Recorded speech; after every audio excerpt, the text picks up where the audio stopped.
Hello everyone. दुनिया भर में ऐसी कई जगह है जो अपने दामन में कई रहस्यमय घटनाओं को समेटे हुए है। और हमारे देश में भी ऐसे कई गांव देखने को मिल जाएंगे जिनमें रूहानी ताकतों का वास है।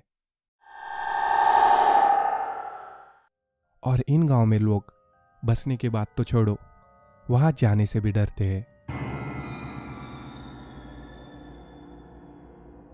इन्हीं गांवों को भूतिया गांव कहा जाता है।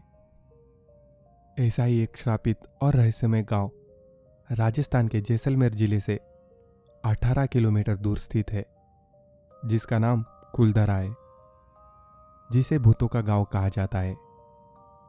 इस गांव का निर्माण पालीवाल ब्राह्मण समाज के लोगों ने लगभग 13वीं शताब्दी में किया था। यह गांव पिछले 170 सालों से वीरान पड़ा है। गांव के कुछ मकानों में रहस्यमय परछाई अक्सर लोगों के सामने आ जाती है। दिन की रोशनी में यह सब कुछ ऐतिहासिक घटनाओं का चित्रण लगता है, लेकिन शाम होते ही कुलधरा के दरवाजे बंद हो जाते हैं। तो आइए सुनते हैं कुलधरा की भूतिया गांव होने की कहानी।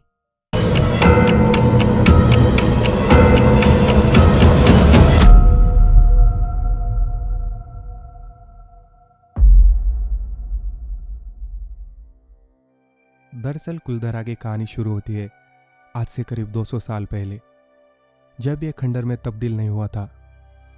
यहाँ आसपास 84 गांव पालीवाल ब्राह्मण समाज के हुआ करते थे, लेकिन फिर यह गांव कैसे वीराना हुआ और इसे किस कारण से भूतिया गांव कहा जाता है, इसके बारे में कई कहानियां बताई जाती है। बहुत वैज्ञानिकों का मानना है कि राजस्थान में बढ़ते पानी की कमी से 19वीं सदी में यह गांव वीरान हो गया। तो वही कुछ अन्य इतिहासकारों की किताबों में एक अलग ही घटना देखने को मिलती है, जो इस गांव को वीरान होने की एक गौरवमय दास्तान से हमें रूबरू कराती है। इतिहासकारों का कहना है कि जैसलमेर रियासत के एक आयाश दीवान सालिम सिंह की बुरी नज़र गांव के एक पुजारी की खूबसूरत बेटी पर पड़ी। वो उससे ज़बरदस्ती शादी करना चाहता था, इसलिए उसने गांव के लोगों को चंद दिन की मोहलत दी कि वो उसकी शादी उस लड़की से करवा दे, वरना वो उससे जबरदस्ती शादी कर लेगा। बात उस लड़की के सम्मान और गांव की प्रतिष्ठा पर आ गई थी।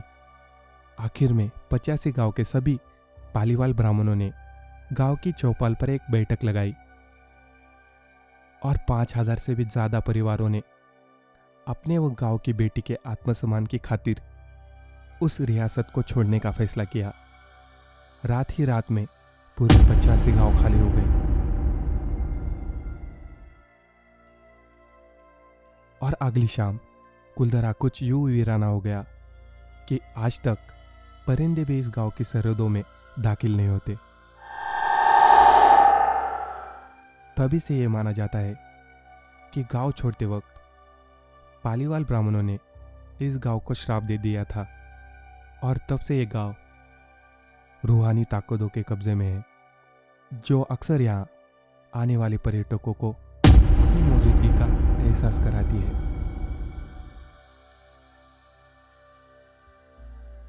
इस गांव में एक मंदिर और एक बाबरी है, जो आज भी श्राप मुक्त है।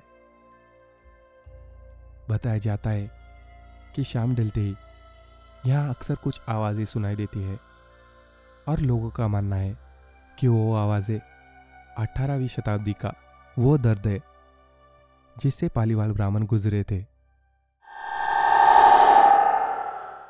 तो आज की कहानी कैसे लगी कमेंट सेक्शन में ज़रूर बताना, और अगर नए हो तो चैनल को सब्सक्राइब ज़रूर करना और अपने दोस्तों और फैमिली में ज़रूर शेयर करना।